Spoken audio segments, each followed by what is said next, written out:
Em 1898, H.G. Wells, também conhecido como H.G. Wells, fantasiou sobre uma história em que o mundo seria invadido por uma força alienígena, com tecnologia e poder armamentícia muito maior do que o dos seres humanos, deixando destruição por onde passou. E então a gente finalmente chegou em 2025, essa era abençoada da humanidade. Guerra dos Mundos é mais um dos infames filmes feitos durante a pandemia. Lembra aquela época da humanidade que a gente falava que as maiores obras de arte seriam feitas nesse período? Então, toma aí a sua obra de arte, tá feliz agora? Essa desastrosa adaptação feita com ninguém menos do que Ice Cube. E olha que isso não é nem a parte ruim. Depois de 5 anos que ele foi feito, eles finalmente despejaram essa bomba. Onde? Nos alienígenas? Não, no Prime Video. Num lugar muito pior, muito mais inóspito. Eu acho muito curioso esse filme ter sido lançado, não por ele ter sido lançado 5 anos depois dele ter sido feito, porque isso é uma coisa até muito comum dentro da indústria cinematográfica. Mas eu fico impressionado que eles realmente tiveram coragem de lançar. Mas também não é tão estranho assim, porque as pessoas adoram um lixo. E eu sou uma delas. E por causa disso que eu assisti esse filme 2 vezes pra poder fazer esse vídeo e falar pra você que esse é um dos piores filmes já feitos, e é por isso que você precisa assistir. O filme é contado todo pela tela do computador, igual naquele filme Searching, que o pai tá procurando por uma filha desaparecida, o que é muito diferente de você fazer um filme de ação de uma invasão alienígena em que você tem um protagonista que é um agente da FBI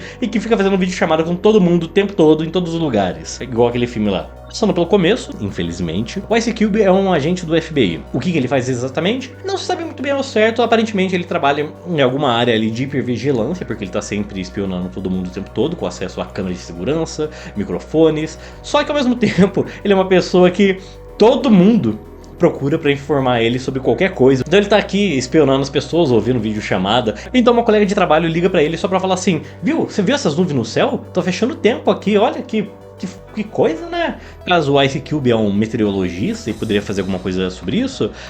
Não, mas eu acho que a Sandra Nasa queria muito que ele visse o que estava acontecendo. O que é justo, porque ele é uma pessoa ótima para fofocar, já que ele está sempre sentado na frente do computador e você consegue achar ele com uma facilidade. Eu acho que eu me identifico um pouco nessa parte. O filme se passa numa realidade distópica, onde todo mundo faz videochamada o tempo inteiro para falar sobre qualquer coisa. E até aí tudo bem, a única desculpa que eles acharam para conseguir fazer os atores aparecerem na tela do computador, porque todo o filme foi gravado na tela do computador, porque ninguém podia se encontrar pessoalmente, porque esse filme foi feito durante a pandemia. Esse é o único motivo pro filme existir para começo de conversa. Mas como me enche o saco quando começa a tocar musiquinha de vídeo chamado do WhatsApp, isso era uma coisa que já me dava gatilho antes, e esse filme só deixou pior. Então pra qualquer coisinha você vai ver as pessoas inconvenientemente fazendo FaceTime pelo Teams, pelo Zoom ou pelo WhatsApp, mas por alguma razão nunca fazendo vídeo chamado pelo Google Meets, que eu acho que não deve ser uma ferramenta segura para usar no computador do FBI. Mas gosto desse computador do Ice Cube, é que ele faz parte de uma super divisão ultra secreta do FBI, e o computador dele parece a área de trabalho do computador da sua tia, que sai clicando em todos os links de site. E por lá é isso, o Ice Cube também é um pai solteiro.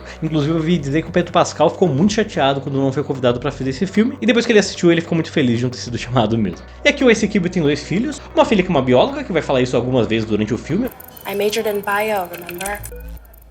Um filho vagabundo que quer ser streamer e acredita em teoria da conspiração. Também conhecemos o namorado da filha dele, que é o Rod, do Diário de Banana, e ele faz uma videochamada com a Ice Cube só pra acabar soltando a informação que ele acabou engravidando a filha dele. E depois da introdução dos personagens irrelevantes, acaba tendo uma invasão dos alienígenas mal renderizados. E a partir do momento que os ETs aparecem, as câmeras param de conseguir filmar em 1080p, e todas as gravações vão ser ou muito borradas, ou com fumaça na frente. E durante esse momento sensível e perigoso da história da humanidade, o que o responsável pela hipervigilância e segurança nacional dos Estados Unidos faz? Se você acha que ele parou de fazer o trabalho dele pra ficar espionando os filhos, você acertou, porque é basicamente isso que ele faz o tempo todo, né? Ele faz qualquer coisa menos o trabalho dele só pra desmoralizar nós home officers. Só que tem esse detalhe, né? Ele tá trancado dentro de um escritório, então ele não pode fazer nada pra ajudar as pessoas, além de ficar ligando, fazendo vídeo chamado com elas, que por alguma razão todo mundo que tá sendo atacado por um alienígena atende e faz o vídeo chamada, e tudo que ele pode fazer é falar corre! O filme é basicamente isso, o Ice Cube fazendo vídeo chamado com as pessoas pra falar alguma coisa óbvia, enquanto tá todo mundo furando quarentena e quase levando um raio na cabeça. E o Ice Cube reagindo a elas.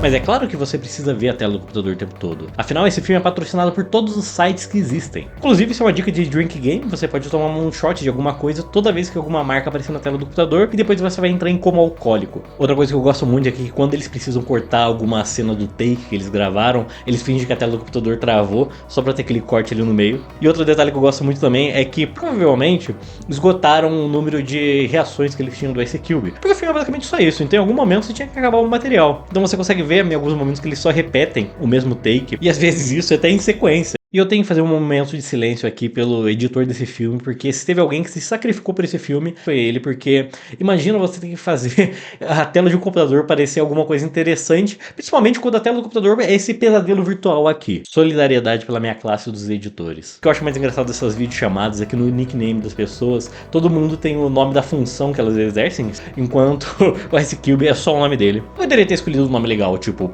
POTUS. Só que os alienígenas não estão aqui à toa, não. Eles estão aqui para sugar os nossos dados dos nossos computadores. Não existe essa coisa de Big Tech vendendo os nossos dados para conseguir vender propaganda direcionada pra gente. Não. Isso são os alienígenas. E tem esse momento maravilhoso em que os alienígenas começam a sugar a internet. E caso você não saiba, porque eu não falei e você não viu o filme, a esposa do Ice Cube já morreu nessa história e ele usa o perfil do Facebook dela como um in memoriam. Então ele sempre entra lá para poder relembrar a vida dele com aquela esposa. Então nesse momento que os alienígenas estão sugando os dados da internet, a gente vê as imagens começando a ficar apagadas e ele vai sumindo como se a esposa do Ice Cube tivesse desaparecido na frente dele.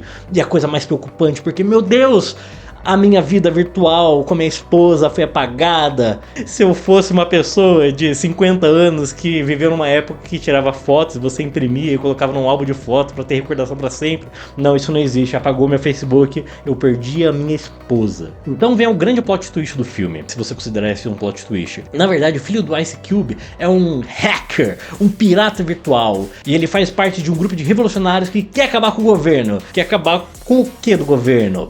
Quer acabar com tudo isso que tá aí. Essa roubalheira, tudo isso que é errado. Tem que acabar isso aí. E agora eu gosto muito que o filme entra nessa parte do modo Monark, que é desse adolescente de 15 anos que assistiu o V de Vingança e fica: e cara, e se eu te contasse que o governo mente? Você acredita no sistema? Qual sistema você tá falando? O capitalismo? Não! O sistema, mano. Aí tem as imagens ali dos hackers, cheia de frases de efeito de a mídia mente, o governo rouba, a corrupção. São sempre essas figuras mitológicas, nunca é alguma coisa objetiva, é sempre o Estado, o governo. E é claro que o Ice Cube, uma pessoa cheia de experiência, que trabalha no governo há muito tempo, que o próprio presidente vai tirar dúvidas com ele, acredita imediatamente no que o filho dele falou. E se junta a revolução, nos dando essa imagem maravilhosa. Muito obrigado Prime Video por me fazer ter esse wallpaper. E começa a minha sequência favorita do filme, que eles precisam de um pendrive para conseguir colocar um dado falso para que os alienígenas absorvam esse dado e deem um pane lá no sistema deles. Mas é claro que não tem pendrive no escritório do FBI. Pendrives não são seguros. O que é seguro é ter acesso ao WhatsApp, Facebook, TeamView, YouTube, Zoom, Google Chrome, CNN, BBC, ABC, Twitter e Reddit. Eles Deus me livre se aparecer um pendrive aqui dentro. Os pendrives do demônio. E a única maneira de conseguir um pendrive é comprando pela Amazon e pedindo para entregar pelo Prime Air, o serviço de entregas via drone da Amazon. E mesmo com servidores fora do ar, o Ice Cube consegue entrar na Amazon, finalizar a compra e esperar entregar. Deus me livre de Jeff Bezos deixar os funcionários folgarem no dia do apocalipse. No caminho da entrega, o drone acaba caindo, mas eles conseguem entrar em contato com um morador de rua que por acaso tem um celular e por acaso está parado ali no meio de uma invasão alienígena sem fugir ou fazer alguma outra coisa para se esconder. Eles mandam uma mensagem para ele e falam assim: ó, se você virar esse drone aí que no meio da rua, a gente te manda um vale presente de R$1.000 da Amazon. Porque é claro que quando o mundo tá acabando, a primeira coisa que eu penso é: caralho, eu adoraria ganhar um vale presente da Amazon. Inclusive a Amazon faz parceria com a gente, eu me vendo muito fácil. Finalmente a entrega chega e o Ice Cube vai colocar o pendrive no servidor para conseguir dar pane lá, mas antes ele tem que lutar contra um tentáculo de alienígena, da mesma maneira que ele lutou para conseguir atuar esse filme inteiro. Então ele finalmente consegue colocar o pendrive nos servidores e os alienígenas são derrotados com o vírus que ele colocou ali. Que ironicamente é muito mais parecido com o final do livro do que o Guerra dos Mundos de 2005 do Steve Spielberg. E no final, depois de o Ice Cube ter se rebelado contra o sistema e contra o governo para o qual ele trabalha, o que aconteceu com ele? Nada, a vida seguiu normalmente, mas agora nós vamos estar de olho em você, porque nós somos anônimos. E é assim que a revolução começou. Ou não, né? Porque esse é um filme da Amazon. Enfim, Guerra dos Mundos é um filme muito ruim. Por favor, assistam. Junte o máximo de amigos se vocês conseguirem. Façam isso bebendo e se divertindo muito, porque eu garanto que vocês vão dar muitas risadas. E se você gostou desse vídeo aqui, deixa um like, compartilha, faz toda aquela parte, se inscreve no canal. Eu prometo que eu vou fazer mais vídeos. Ou eu só vou abandonar, igual eu sempre faço com tudo na minha vida. Então, um abraço.